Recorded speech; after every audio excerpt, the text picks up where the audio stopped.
So today I'd just like to spend a bit of time talking about the psychological risks of Mormonism.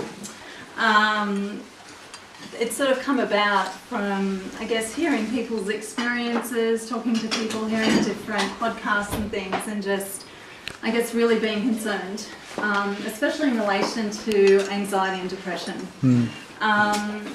So I work as a social worker. I work with individuals and families. I've got some I've written down just to remind myself, that have drug and alcohol issues, mental health issues, victims and perpetrators of emotional, physical and sexual violence. So both the perpetrators and victims.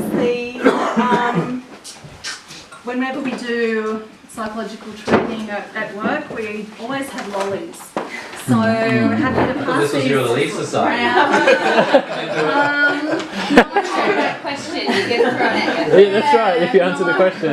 That's what I thought. Everyone's a winner today. Yeah. So I think the reason for it is that sometimes talking about psychological issues and depression, anxiety, depending on what our experience has been or where we're sitting, that can be quite challenging and confronting. And the idea that actually chewing a lolly is sort of back to infancy, and it's a type of actually soothing. And so it's actually that kind of distraction that people can be chewing while they may be talking about something that's a little bit challenging. Because it may be challenging, depending on where we are sitting, feel free to kind of step outside, get some air if it kind of feels, it's hopefully not going to feel too confronting, that's not the purpose. But whenever we do talk about these things, it's just important to kind of point that out, that if you just be mindful of how you're feeling, if it brings up stuff you need to step out, that's fine. Just some stats on mental health. Black Dog recently did a study, and we're probably around the 20% for someone, having a current mental health diagnosis. I'm really concerned that Utah ranks the highest in the nation. Really, really high rates of suicide in the top 3. When compared to other states, and this is the statistic I thought was really, really telling, is that those risks for mental health go up according to the population of Mormons in that area. So that's kind of, for me, showing that where Mormons go, that it's not just a Issues thing, follow. it's a Mormon thing. Is this controlled for stay-at-home mums at all? Esthetician. I think there's some demographics, so we don't have demographics, and I couldn't also try and tease out sort of different types of groups, like what is it for the LGBTQI community, because I think that they would have higher incidence as well, but it's all kind of averaged out. So youth suicides have nearly tripled since 2007. Wow. Is now the leading cause of death among 10 to 17-year-olds in Utah. Wow. Which I think is really, really sad. And they have hunting and speaking. Yeah. Yeah. So what do we know happened around 2007, 2008 that may have contributed to this change? Proposition 8, right? Yeah. So from then on, we have had several theories suggested for why the rates are so high. Some of those has included that it's high altitude. Yes. And That's the right. high birth rates. Doesn't account for the increase. Yeah. No. In 2008, the altitude of Utah,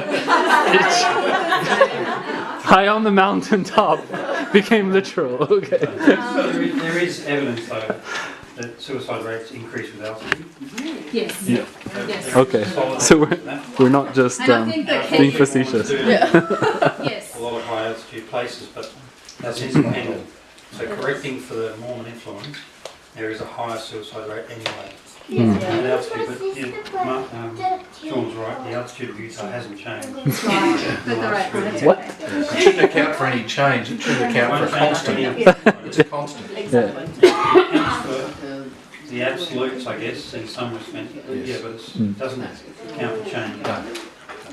Just before we go, And yet the people that are responsible for handling this data and interpreting it in Utah Or all Mormon. have discussed altitude as among the problems. They also underreport. I can't see. Carol, jump to the next slide Yep. for me. So Fair Mormon have their own, as you can imagine, alternate statistics, and I thought this was a doozy of a quote. We may be the worst in the nation, he said, but the good news is that help's available. Well done. So that's really good. Not if you did. Before we move on, Bishop, yeah. I do want to point out that, especially in relation to things like anxiety and depression, so it's not just completely said, I really have some concerns about mental health and Mormonism. However, it's worth pointing out that there are plenty of active church members that don't have mental health issues that are functioning really well. That there are basic needs of community and things that can actually be protective for mental health. That being part of something is important. Feeling that connection, not being isolated. Anxiety is reduced when we have rules that are clear, that we know what they are. And that can reduce anxiety. If we have to go out into the world every day and it's like our first day of high school and we don't know the rules, the world's an anxious place when we don't know our place and where we sit and what the rules are. We like rules. It can help reduce those anxieties because we know what to expect. As church members, you know what to expect every Sunday. You know, you can call up visiting teachers. Obviously, there are some huge problems, but I just want to point out that, that there are some benefits for people that are active in the church and, and that support can be good for people. Okay. Can I just make it quick? Yeah. But the question is just that if that outweighs the devastation of what happens when you find out that it's wrong. That's right. Or how can we negotiate it so it is healthy? I know from personal experience, I would rather have not felt that, sense of community and not, having, what you said, but I'd rather have not felt that and have been alone than, find out that it's not true and then feel, 10 times worse than, if I never had experienced that in the first place. Yeah, I think that goes back to Sean's thing. If you realise you're in the box and you're in the bubble, then that's okay because you're not stepping outside of that. You feel a sense of community within that, and that's okay. I guess the challenge for most of us here is that as we've got outside that spinning sort of thing, that things change. So I think your point is that it's not been worthwhile overall, right? Yeah. There's been more costs Yeah. than benefits. Yeah. But in your young There are so life, many people that feel comfortable within that and they need that in order to function naturally. Because let's say if that's what they've grown up in and they're happy to have that bubble around them and in fact they thrive in that bubble. That's that right. may be the best place for them. For some people. But in other times, some people don't and it can actually push them down and actually inhibit them a lot more. And I think that's the mental health that you're talking about. Yeah. Yeah. But what is it in regards to Mormonism? Because you've got lots of other religions who provide community and support who probably don't have these mental health issues that Mormonism does. So is there something in regards to the theology I think that is causing that? Yeah, I think there is. I think a lot of these would carry over to other groups and other religions as well. But I said for today, and just based on my experience, I've kind of kept it to Mormonism.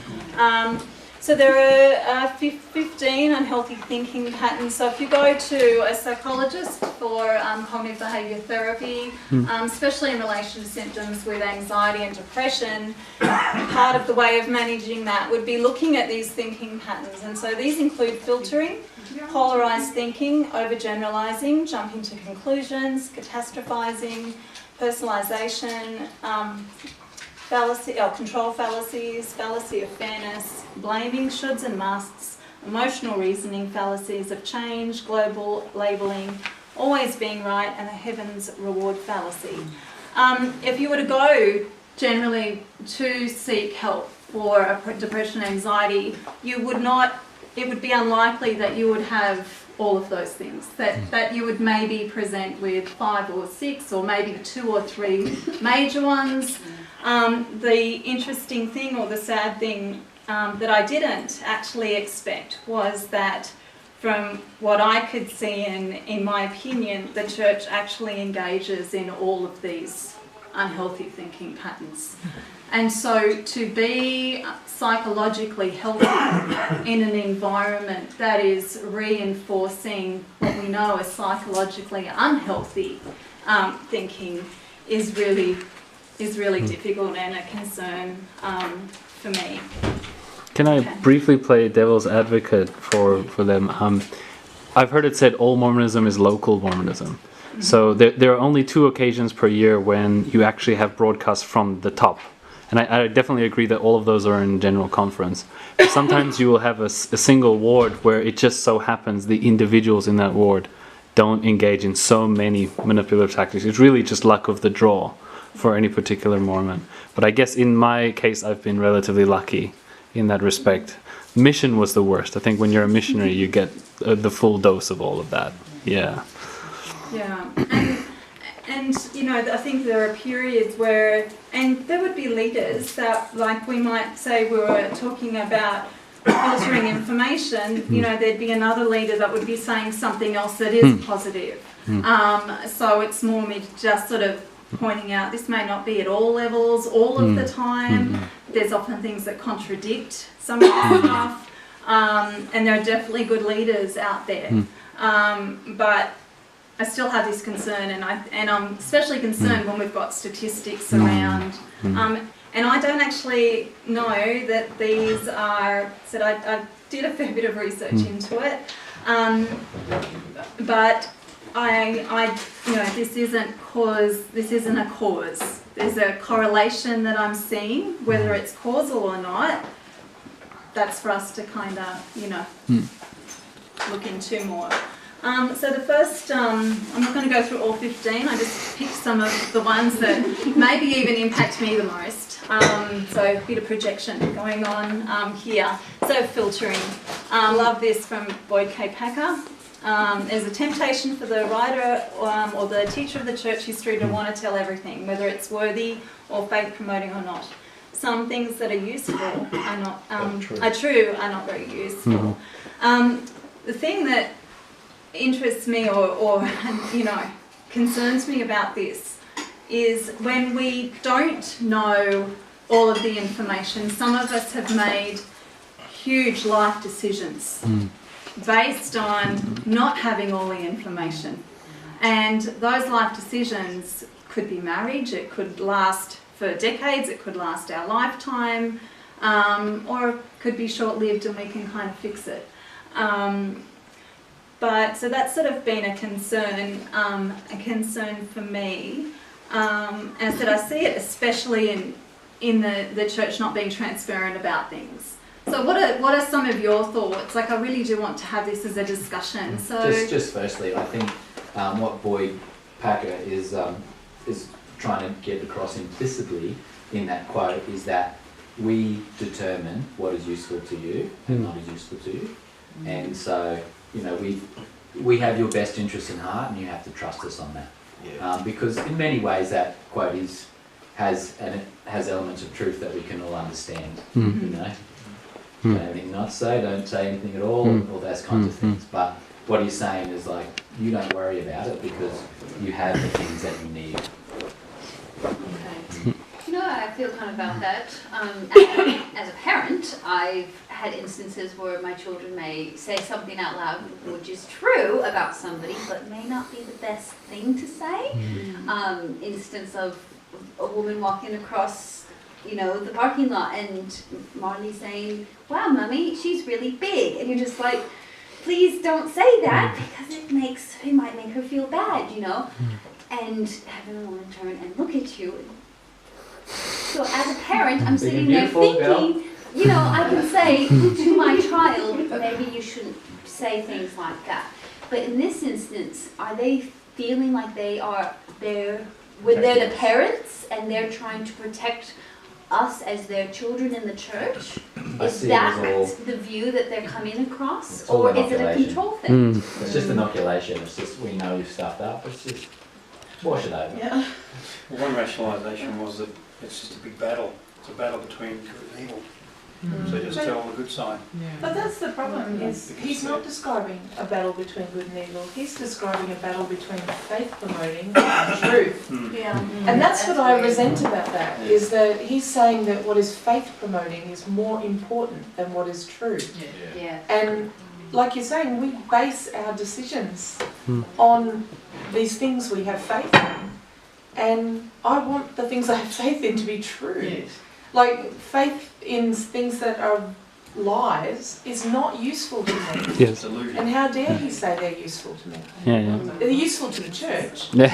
I think what the argument that I've heard so many times in response to sort of things like this is that, well, we don't want to tell you these things because we don't understand the bigger picture, that there are mysteries that are yet to be revealed to us, and so therefore if you hear this, then you might draw the wrong conclusion when there's Or we might draw the right conclusion. Even worse. Can I just say, so I was just looking up I've just got the Articles of Faith here, and the very last sentence in the Articles of Faith is, and there's one word that I'll just bring to your attention after I finish reading.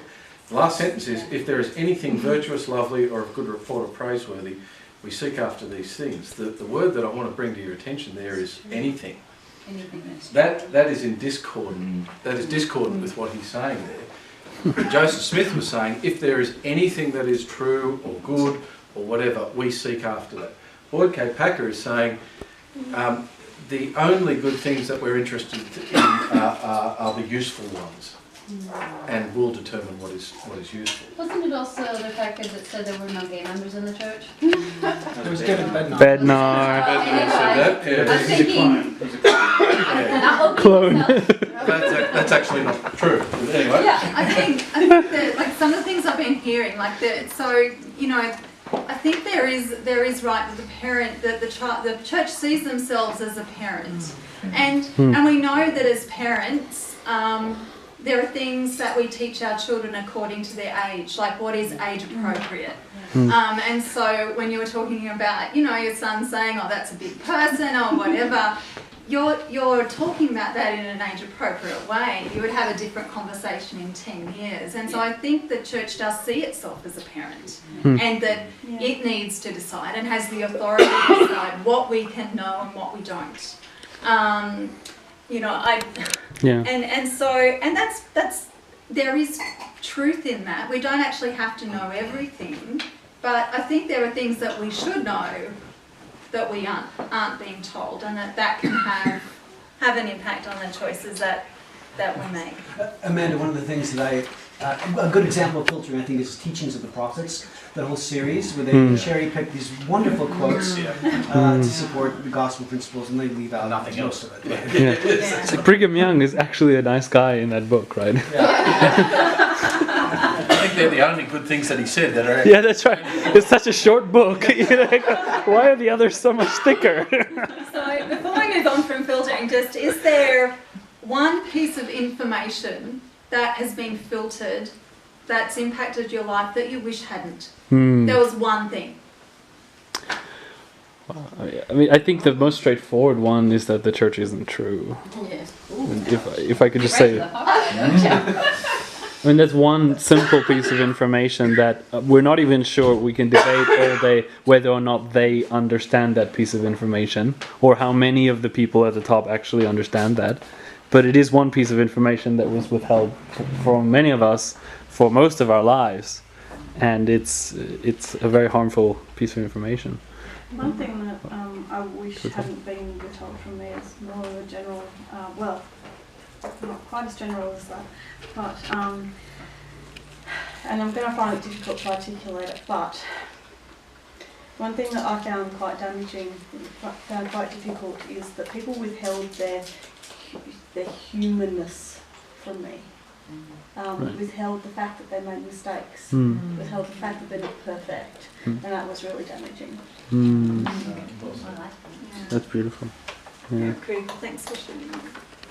Black and white thinking. Dichotomous thinking. So each of us has to face the matter. Either the church is true or it's a fraud. There's no middle ground. It is the church and the kingdom of God, or it is nothing. I personally think the church did itself a huge disservice with taking this line of thinking. What are some of your thoughts around that? I think the meme says it all. For those who can't read it, it says, "For when one facepalm or double facepalm doesn't cut it."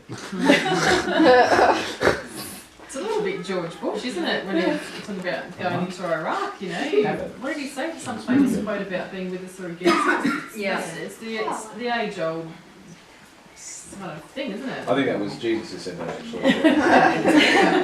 What do you say? With me or against me? Yeah. But I think I love this idea of thinking when you're fully believing.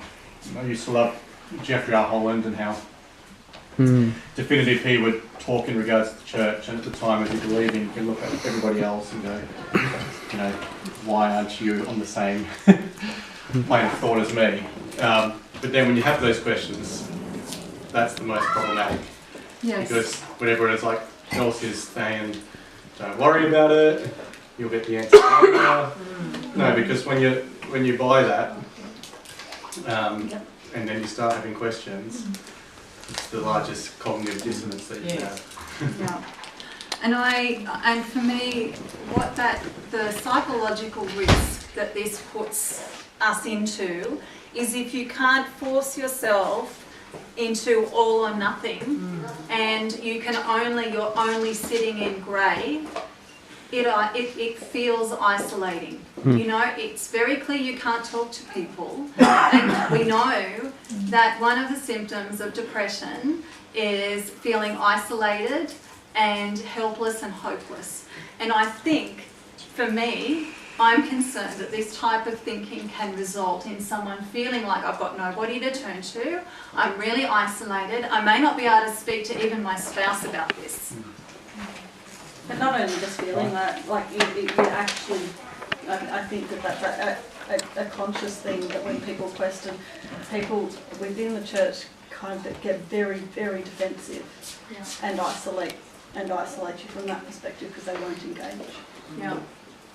And so I think that isolation is really concerning, and the church knows it. I've read a lot about people actually saying to the church, can we please reduce some of this language? And the church has been very clear, and even Jeffrey R. Holland quite recently basically saying no. They don't care that this is resulting in people feeling isolated, that this is ending marriages, that this is significantly affecting people's mental health, that this just ends. Okay, next slide, thanks. Sean, would you like to be our meme person? Please?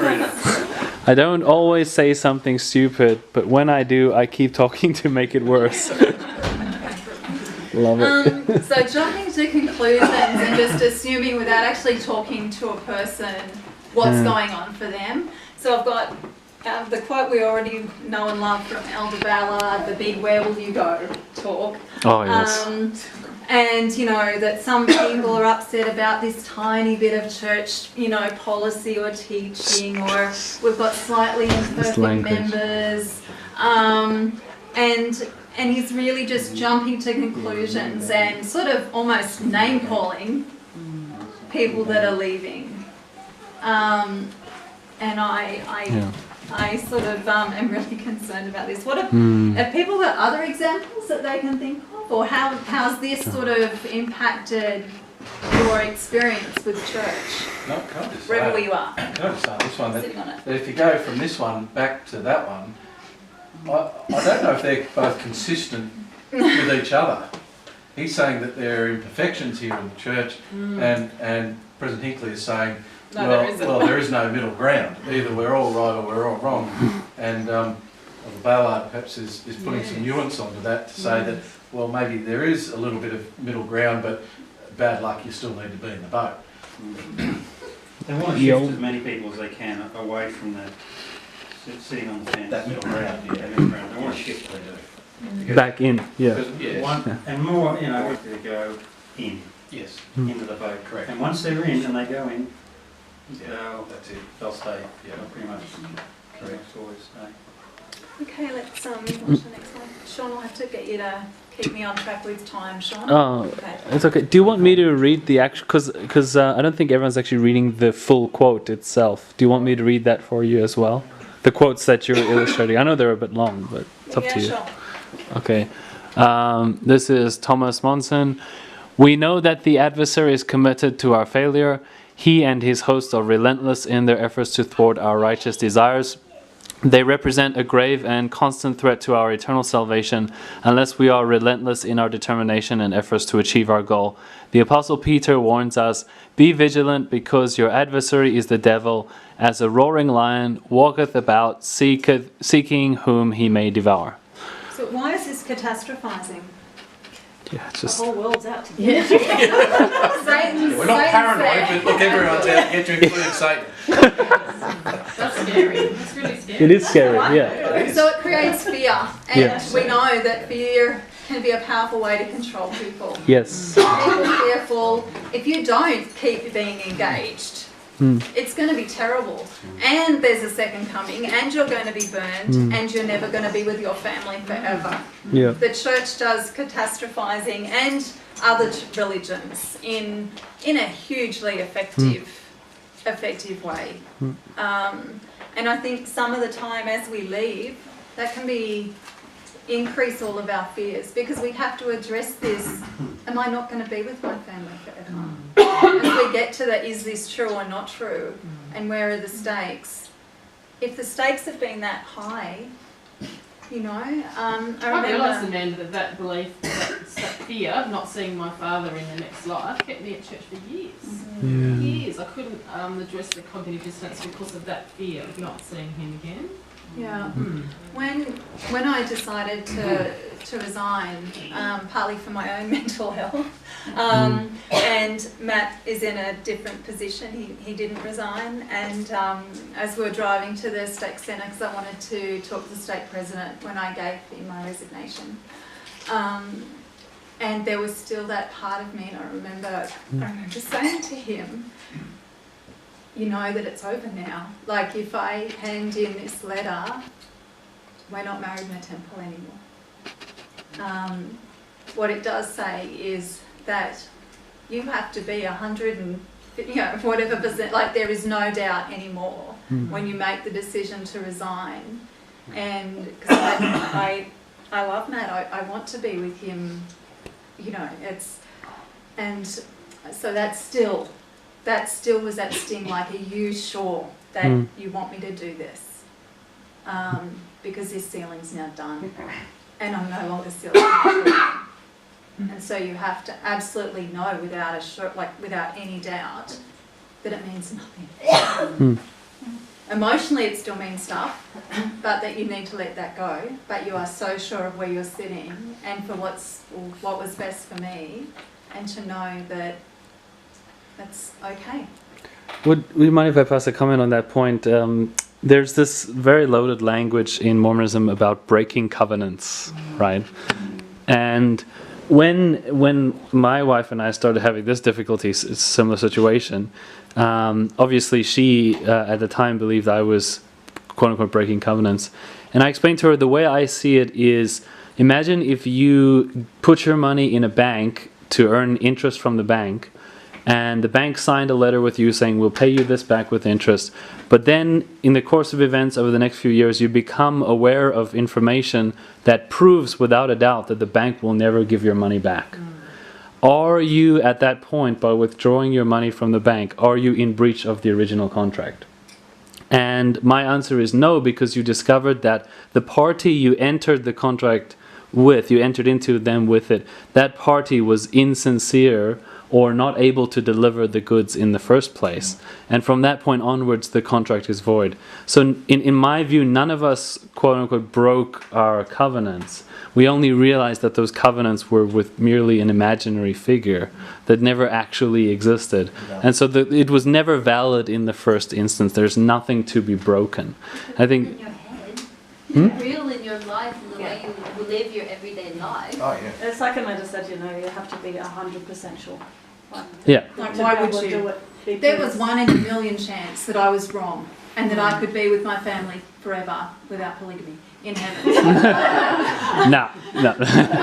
Without polygamy? There's always conditions. Yeah. Without polygamy? Nah. So, what, you know, It's 1 in a million with polygamy. move along. This Oh, here we go. personalization is when obviously we take something that isn't personal and make it personal. So, Matt, do you want to read that one for me? Don't you dare bail. I'm so furious. I'm sorry, I won't be able to put the emotion into this. I'm so furious with people who leave this church. I don't know whether furious with people, that's wrong. I don't know whether furious is a good apostolic word, but I am. What on earth kind of conviction is that? What kind of patty cake taffy pull experience is that? As if none of this ever mattered, as if none of our contemporary life ever mattered, as if all of this just supposedly to be exactly the way they wanted and answer every one of my questions and pursue this and occupy that and defy this, and then maybe I'll be a Latter-day Saint. Well, there's too much Irish in me for that. Sincerely, with love, Elder Holland. Any thoughts on that? How dare we question? Yeah, shut the He hell probably up. wants to leave, but he can't. When reasoning doesn't work anymore, just get angry at them. Yeah. The funny thing is, he thinks he's angrier than we are. He has Yes. He has right Nice. to his indignation. I'm a lot more angry about the people who want to keep me there. Like, how dare they tell me lies and tell me that all that was worth it? You know? And I think Wait, if you want to have a laugh, there's actually a meme based on that quote. If you'll allow me to read it. Okay. What kind of a flim flam ding dong ding a ling laffy taffy piddly paddly butterscotch wing ding yahoo leaves the church? What kind of piddly winks patty cake salt water taffy give the dog a bone is that? Who gives a gosh golly darn taffy pull hot dog breakfast what you believe, or what kind of double Dutch jump rope questions or doubts you have? As if any of that matters for a golly darn minute. Is that on your screensaver? No, I searched for the word patty in our group and I found it. I think, look, I'm glad that we can laugh a bit about this, but what this actually does is it isolates people that are doubting, and it's minimising their experience and their emotion and what's going on. So the tone that he used when he said that was embarrassing. It wasn't apostolic. Very intense. And this really does separate people. This isolates and marginalises people and blames them. And he doesn't care that he's hurting people. He could say, hey, wherever you're sitting, that's okay, we want you back. You can sit next to me and say, I'm not sure that Joseph Smith's a prophet. And that should be okay. But that's not what they want.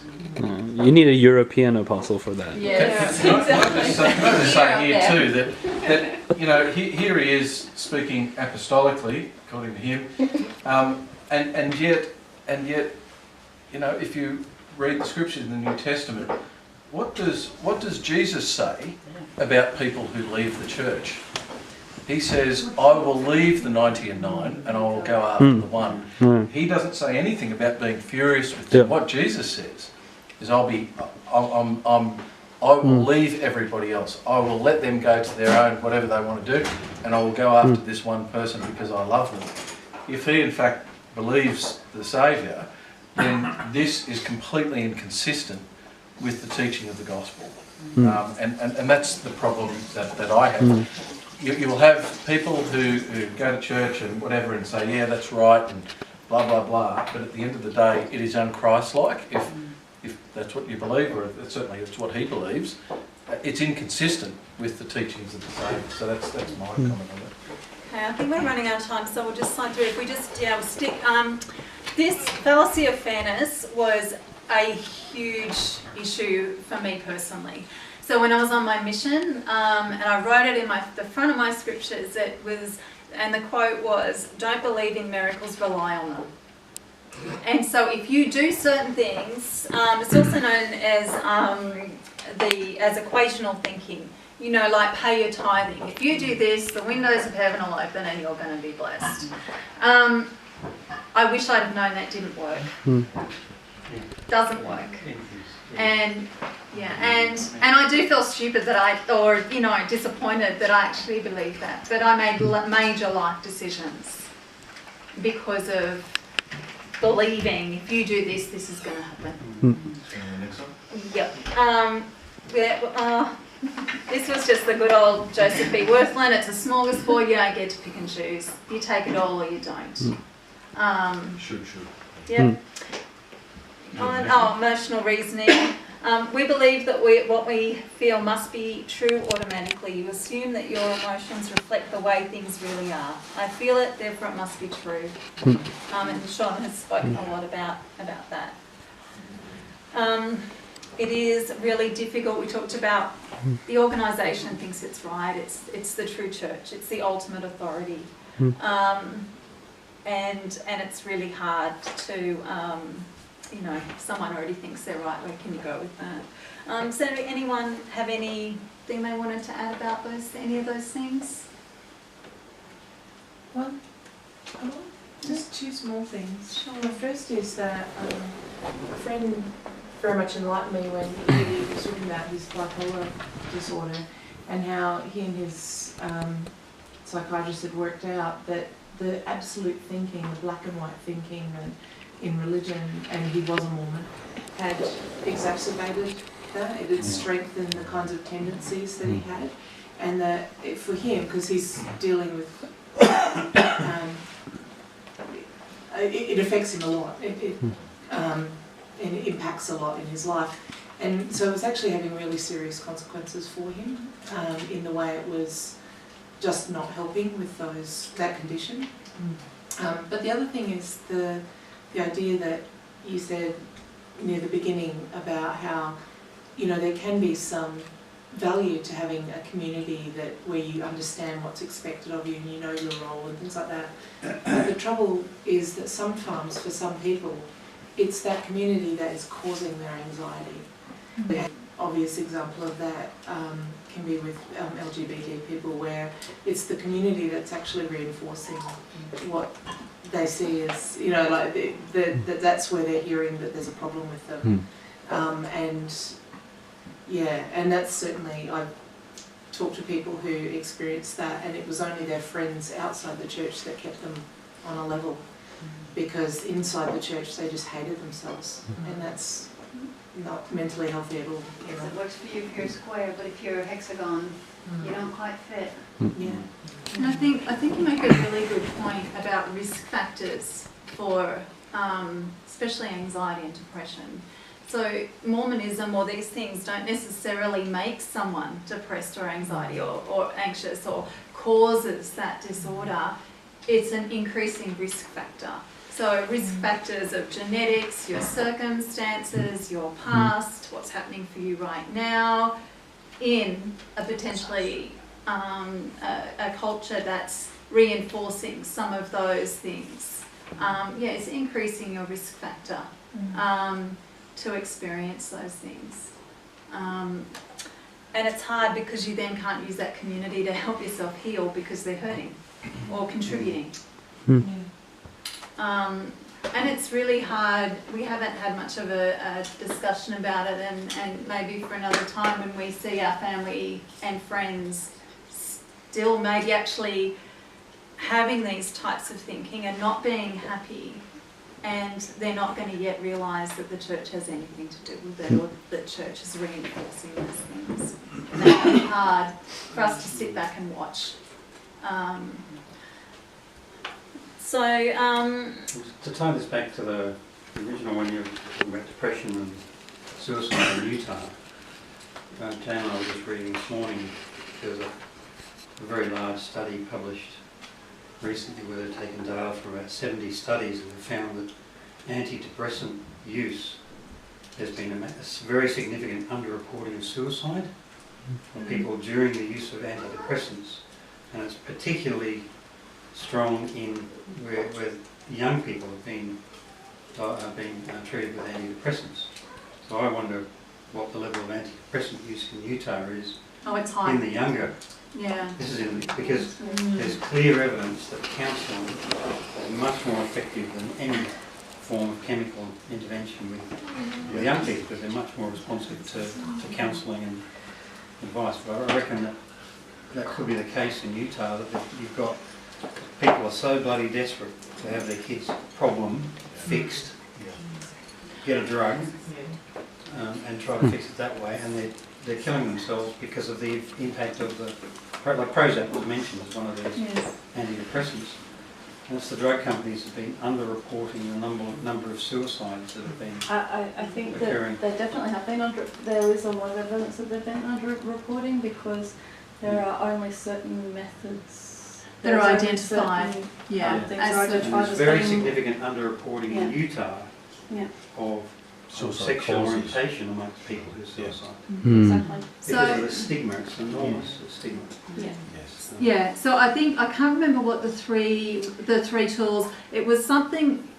Firearms. Yeah, like we've got hanging firearms, And but not things drug like overdoses. Even if it was report that. obvious that the person it was a deliberate overdose, that's not counted. I know I've heard that they're trying to gather more evidence around. You know, police in Utah turn up to a car accident where a young person has obviously deliberately died by in that car accident with intent, and the parents have said, please don't say it's an accident. And it's stigma. that's stigma, and so it is. It's really underreported. And I think there's still a cultural feeling within the church that suicide is a sin. Is a sin. Yeah, sure. And I think if you've got LDS police and LDS members Yeah, at an intersection of a suicide, you just sort of wonder which is, where that's going to go. I don't think we need to. Protecting the church is always the number one priority. Exactly. But also just, if they have any sort of like feeling that there might be any doubt there, then I'll probably err on the side of saying that it was an accident to protect, the family from feeling like they've lost that member of their family for eternity. And I think culturally too, we've been to Utah a couple of times, and I lived there for a period of time. That there is a culture that supports glossing over reality. And Simon, I was very interested in your comment there about questioning about counselling and medication. Very much easier for somebody to be prescribed an antidepressant medication and take that within the confines of their own home, rather than the stigma which you've mentioned here too, that about going to a counsellor and that being a fair bit more open and taking maybe time off school or work to attend that counselling. Far easier to be prescribed a set of pills that you can take in your own home and be done with it, and that's it. And so I think I think you're onto something there. It's an interesting. It's not just easier because it's actually physically easier. Yeah. But it's easier because you don't have to confront what the answers might be. Yes, exactly right. And I think that's a very American cultural thing. I think it's a much easier. Like drugs are just generally more accessible in the US. Yes. It's been a liberal. Well, you don't have to question why if you take a drug, because the drug is therefore going to be the solution. And the other side, rather than yourself. The other side of that is your counsel. That's what you have to embrace. You have to embrace that you have that power and control. And that can be challenging. The other side of that is the health companies too, that obviously don't want to pay. If you've got depression, if we can prescribe you with a $100 set of medication and not pay for a $2,000 Hmm. you know, a whole series. Therapist or whatever. Else, Yeah. we'll have a guess which one we'd prefer to go down. Yeah. Mormon parents don't like to send their kids No. to non-Mormon counselling. Yes. And so they had that, You get all sorts of LDS ideas. social services thing in Sydney where, Yeah. you know, and they're just such a shortage of qualified Mormons because, you know, like you say, psychologists don't really. So I think it's also that culture where that glossing over that you were speaking about earlier, which is what will drive somebody like Stuart Mathis to go pin a note to his shirt and say, "Do not resuscitate.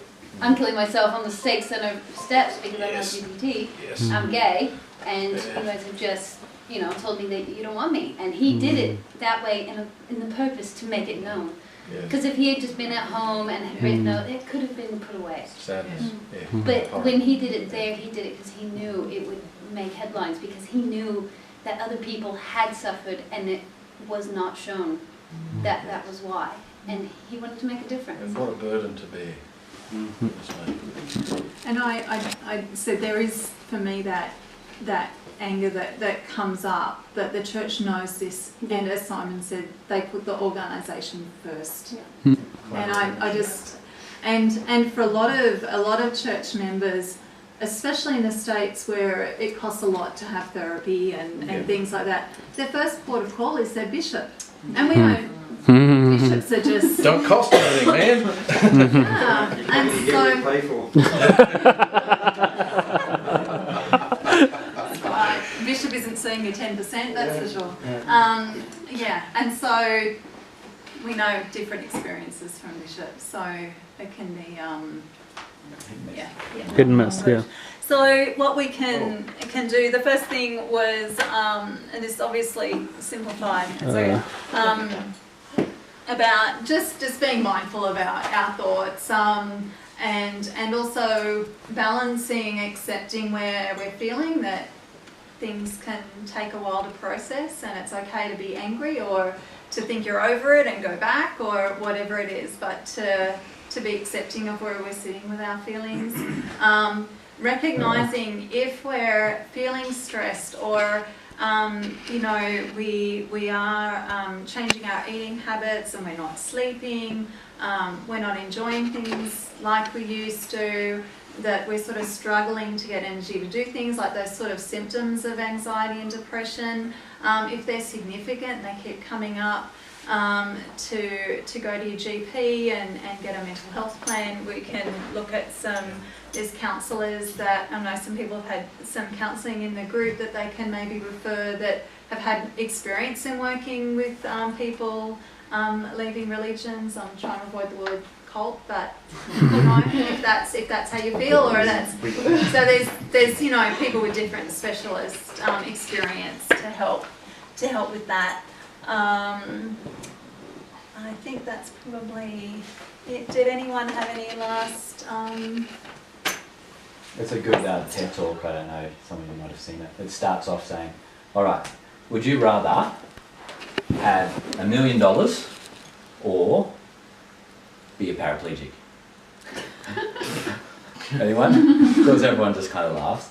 And then he says, "Well, the answer is that in 12 months' time, it doesn't really matter in terms of your levels of happiness."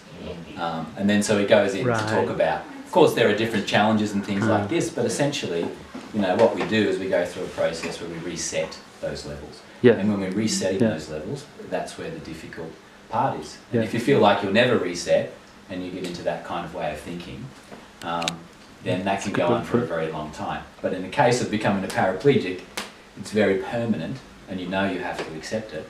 And so as soon as you do, you reset those levels and you really have no different feelings to somebody else who won the lottery a year before. Yeah. Good point. Yeah. The science of happiness. Yeah. Thank Thank you.